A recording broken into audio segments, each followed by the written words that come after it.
এইবাৰ আমাৰ 25 বছৰ সম্পূৰ্ণ হৈছে বিষ্ণু পূজাখনৰ। গতিকে আমাৰ এইবাৰ ৰূপালী জয়ন্তী অনুষ্ঠান আমি আয়োজন কৰিছোঁ। এই ৰূপালী জয়ন্তী আয়োজনৰ আমাৰ আপোনাৰ বিভিন্ন কাৰ্যসূচী থাকিব, শোভাযাত্ৰাৰ পৰা আদি কৰি সাংস্কৃতিক বা আমাৰ জুবিন গাৰ্গৰ শ্ৰদ্ধাঞ্জলি অনুষ্ঠান, বিভিন্ন কাৰ্যসূচী থাকিব। সিদিনা কাৰ্যসূচী টোটেল প্ৰথম দিনা আমাৰ মানে আৰম্ভ হ'ব 30 মাৰ্চ 13 ফেব্ৰুৱাৰী, আৰু প্ৰথম দিনা থাকিব আমাৰ ধৰ্মীয় ধ্বজা উত্তোলন, আৰু এইটো আমাৰ আৰম্ভ হ'ব 7:30 বজাত। তাৰে পিছত আমাৰ আছে আপোনাৰ সাংস্কৃতিক শোভাযাত্ৰা। আমাৰ এইটো এটা বিশিষ্ট মানে বিশেষ মানে আমাৰ মানে এটা অনুষ্ঠান আমি ৰাখিছোঁ এইবাৰ, সাংস্কৃতিক শোভাযাত্ৰা। তাৰে আপোনাৰ পিছত থাকিব আপোনাৰ 5:30 আমি 25 জন ব্যক্তিৰ দ্বাৰা আমি বন্তি প্ৰজ্বলনৰ এটা অনুষ্ঠান ৰাখিছোঁ। আৰু ৰাতিপুৱাৰ আগত আৰু এটা আমাৰ এটা অনুষ্ঠান ৰখা গৈছে, 25 জন বিশেষ ব্যক্তিৰ দ্বাৰা আমি ধ্বজা উত্তোলনৰ এটা মানে এটা বিশেষ কাৰ্য এটা ৰাখিছোঁ আমি। আৰু তাৰে পিছত আমাৰ নেক্সট দিনাৰ আৰু ৰাতি আমাৰ ঠিক 6:30 বজাত আমাৰ হিয়াৰ আমঠু জুবিন গাৰ্গৰ শ্ৰদ্ধাঞ্জলি অনুষ্ঠান ৰাখিছোঁ আমি।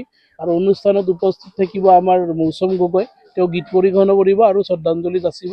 আৰু লগতে আমাৰ দীক্ষু থাকিব উপস্থিত, আৰু দীক্ষু গান গাব আমাৰ লগতে জুবিন গাৰ্গক শ্ৰদ্ধাঞ্জলি অনুষ্ঠানত শ্ৰদ্ধাঞ্জলি যাচিব। তাৰে পিছত আমাৰ আছে আপোনাৰ 14 ফেব্ৰুৱাৰী মানে 1 ফাগুন।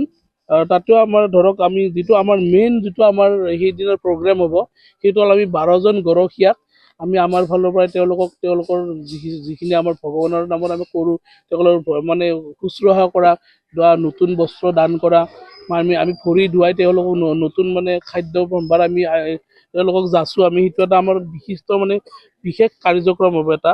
আৰু 25 গৰাকী বিশেষ ব্যক্তিৰ দ্বাৰা আমি বৃক্ষৰোপণ অনুষ্ঠান এটা ৰাখিছোঁ। আৰু 15 তাৰিখে আমাৰ থাকিব মেইন আমাৰ যিটো বিষ্ণু যজ্ঞ, সেই যজ্ঞ অনুষ্ঠানটো থাকিব। আৰু এই যজ্ঞৰ পিছতে আমাৰ মেইন যজ্ঞটো হোৱাৰ পিছত ইভিনিং আমাৰ সাংস্কৃতিক সন্ধিয়া থাকিব। সাংস্কৃতিক সন্ধিয়াত উপস্থিত থাকিব দীপলিনা ডেকা আৰু আমাৰ বিশিষ্ট লোকসংগীতৰ গৱেষক তথা লোকশিল্পী হীৰকজ্যোতি শৰ্মাৰ দ্বাৰা সংগীত পৰিৱেশন হ'ব। আৰু 16 তাৰিখে আমাৰ সন্ধিয়া সাংস্কৃতিক অনুষ্ঠান আছে। দিনত তেনেকুৱা আমাৰ বিশেষ মানে মহিলাৰ নাম থাকিব। আৰু সাংস্কৃতিক অনুষ্ঠানত উপস্থিত থাকিব সন্ধিয়া আচুৰ্য বৰপাত্ৰ আৰু তেজপুৰীয়া থেস্পিয়ান সাংস্কৃতিক দলৰ বাৰেৰহণীয়া সাংস্কৃতিক অনুষ্ঠান থাকিব। বাজেট আমি ৰাখিছোঁ, কাৰণ আমাৰ কাৰ্যসূচী আমি বহুতখিনি হাতত লৈছোঁ। কাৰণ আমাৰ এই অঞ্চলৰ চবৰে এটা মানে এটা উৎসৱ টাইপ হৈছে আমাৰ, যিহেতু এইটো আমাৰ এটা ৰূপালী জয়ন্তী অনুষ্ঠান।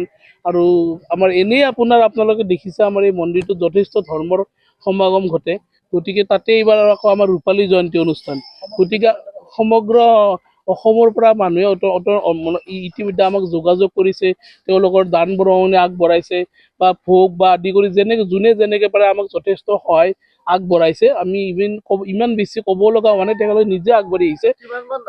প্ৰায় আমি আমাৰ ফালৰ পৰা আমি যিখিনি ভোগ বা আমি যিখিনি প্ৰসাদ বা এনেকুৱা ধৰণৰ আমি যিটো আয়োজন কৰিছোঁ, প্ৰায় 1 লাখ ভক্তৰ সমাগম হ'ব বুলি আমি এটা আশা ৰাখিছোঁ।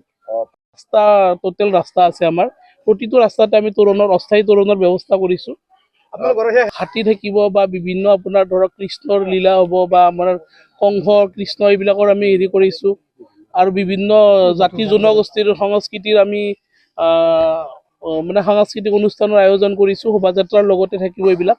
যোগাযোগ কৰি আমাৰ ইয়াতে ভোগৰ কাৰণে পইচা দিছে বা প্ৰসাদৰ কাৰণে বা অনুষ্ঠানত সহযোগ কৰি বা আমাৰ ডেভেলপ কৰাৰ কাৰণে তেওঁলোকে সহযোগ আগবঢ়াইছে।